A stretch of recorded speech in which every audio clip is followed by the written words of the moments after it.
मित्रांनो, आज आमच्या नांदेड जिल्ह्यामध्ये सगळीकडे पाणीच पाणी झालं आहे. नांदेड जिल्हा, शहर, गाव, गल्ली सगळीकडे फक्त पाणीच पाणी होतं. जवळपास काही बऱ्याच घरांमध्ये 3 ते 4 फुटापर्यंत पाणी सुद्धा गेलं आणि अतोनात नुकसान झालं आहे. व्यापाऱ्यांचं सुद्धा, ज्यांचं अंडरग्राऊंडमध्ये ज्यांचे दुकानं होते, कपड्यांचे असतील, किराणा असतील, काही जणांची इलेक्ट्रिकल दुकानं होते. सगळीकडे पाणीच पाणी आणि खरंच एकदम म्हणजे असं भीतीदायक अवस्था होती. कारण की आजपर्यंत आम्ही नांदेडकरांनी एवढं पाणी कधी बघितलंच नाही. जेणेकरून मी सुद्धा लहानपणापासून जेव्हा पाणी बघितलं टीव्हीमध्ये, जसं की कोल्हापूरला आलं होतं, पूर्ण शहर पाण्यामध्ये गेलं होतं.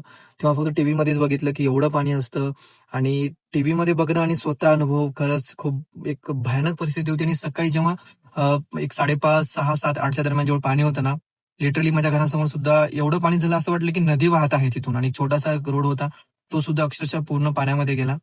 तर खरंच प्रशासन, संपूर्ण जे मदत कार्य करणारे टीम्स आहेत, समाजसेवक आहेत, ते सगळेजण आपापलं काम करत आहेत. आणि सुदैवाने नंतर दुपारच्या नंतर पाणी नाही पडलं.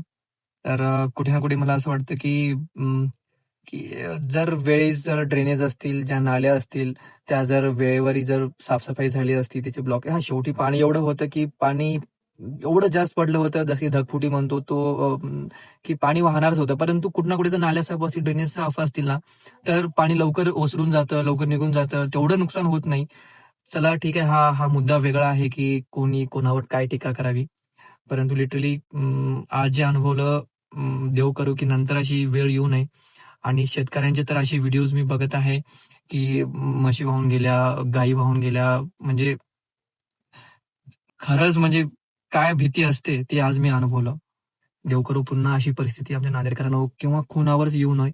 आणि प्रशासनानं लवकरात लवकर ज्या शेतकऱ्यांचं नुकसान झालं आहे, म्हणजे हाताला आलेला घास, सोयाबीन असेल, संपूर्ण संपूर्ण पूर्ण जलमय झालेला आहे संपूर्ण. तर लवकरच त्याची कलेक्टर साहेबांनी दखल घ्यावी. तहसीलदार लोकांनी लवकर जाऊन भेट द्यावी आणि पंचनामे योग्यरित्या करून सगळ्यांना मोबदला भेटलाच पाहिजे.